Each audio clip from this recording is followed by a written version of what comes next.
नमस्कार, जोहार, प्रणाम, आदाब। एक बार फिर से स्वागत है हमारे चैनल में। दोस्तों, जैसा कि आप लोग जानते हैं कि जो पहले मोदी का एक पहले न्यूज़ आ रहा था लगातार, और भ्रष्टाचार, काला धन जो लेके मुद्दे उठे थे, वो मुद्दे आज कहाँ गए हैं, इस पर कुछ सवालात हैं। और हमारे साथ जुड़े हैं कृष्ण किशोर जी, जो कि काफ़ी ज़्यादा इस क्षेत्र में और इस मुद्दे को लेकर लगातार ये काम कर रहे हैं और युवाओं को अपने उस नज़रिए से देख रहे हैं कि कहीं ना कहीं युवा भटक रहे हैं। चलिए आज बात करते हैं हम कृष्ण किशोर जी से, और किन मुद्दाओं पे है, काला धन को लेके है, इन मुद्दा को हम आपको दिखाते हैं।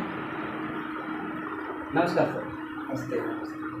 तो काला धन, आप जिस तरह वो बताएं कि काला धन आप लगातार जो लड़ रहे हैं काला धन पे, काला धन क्या है एक्चुअली?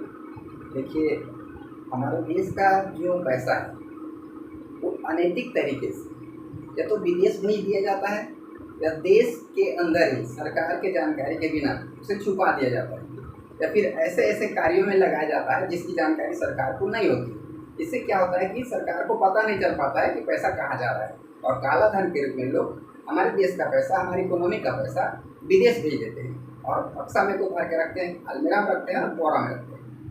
तो काला धन जो है वो कितना है, आपको पता है? एक आंकड़ा है, हमने बहुत सारा सर्च किया है, बहुत सारा अंतर्राष्ट्रीय संस्था है जो इस पर सर्वे करते हैं, रिसर्च करते हैं। उसके आधार पर भारत का 200 लाख करोड़ रुपया काला धन है, जो विदेश में भी है और कुछ पैसा इंडिया में भी, जो सरकार को जानकारी नहीं है। आपने पिछली बार सुना था कि मोदी सरकार ने कहा था कि हम काला धन विदेश वापस लाएंगे और यहाँ की जनता को 15-15 लाख देंगे, तो कहीं न कहीं काला धन है। यह मामला सुप्रीम कोर्ट में भी गया, लेकिन सुप्रीम कोर्ट में जाने के बाद मामला भी पेंडिंग है।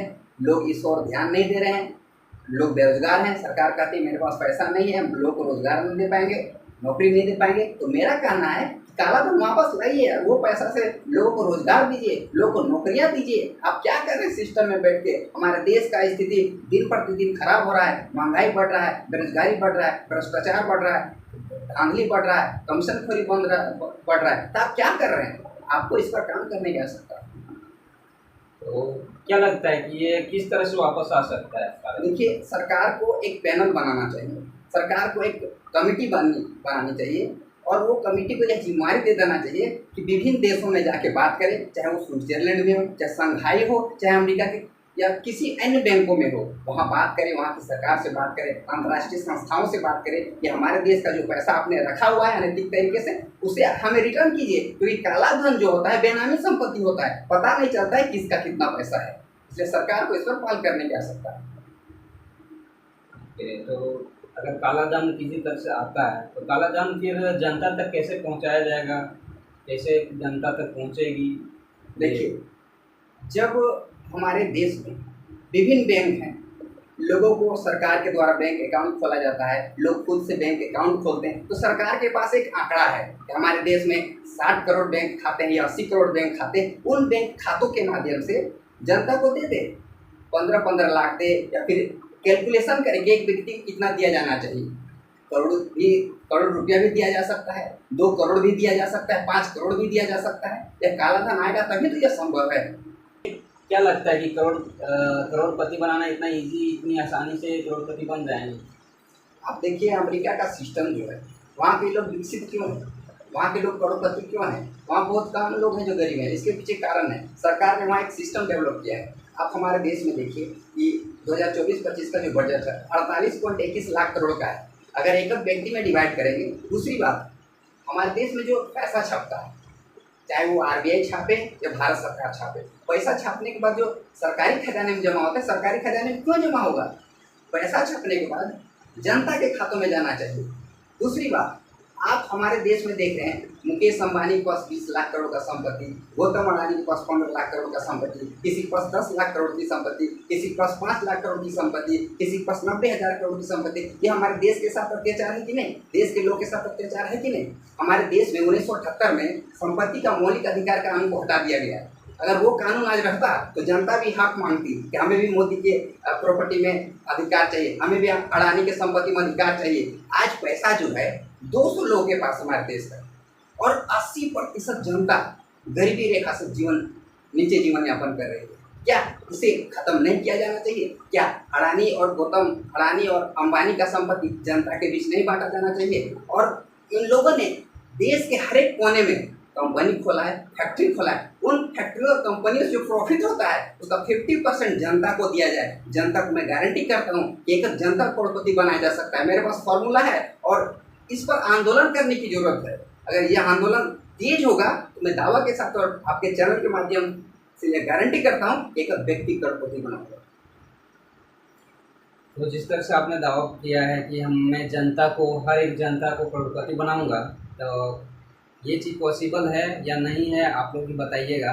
और मैं थोड़ा सा ये जानकारी देना चाहता हूँ कि जब भी इस तरह के मुद्दे होते हैं और बीजेपी का कभी भी हम लोग इस टाइप के क्वेश्चन जब उठाते हैं, इन मुद्दों पे बात करते हैं, तो मुद्दा चेंज कर दिया जाता है। कारण क्या है, तो इस वजह से थोड़ा जानना चाहेंगे।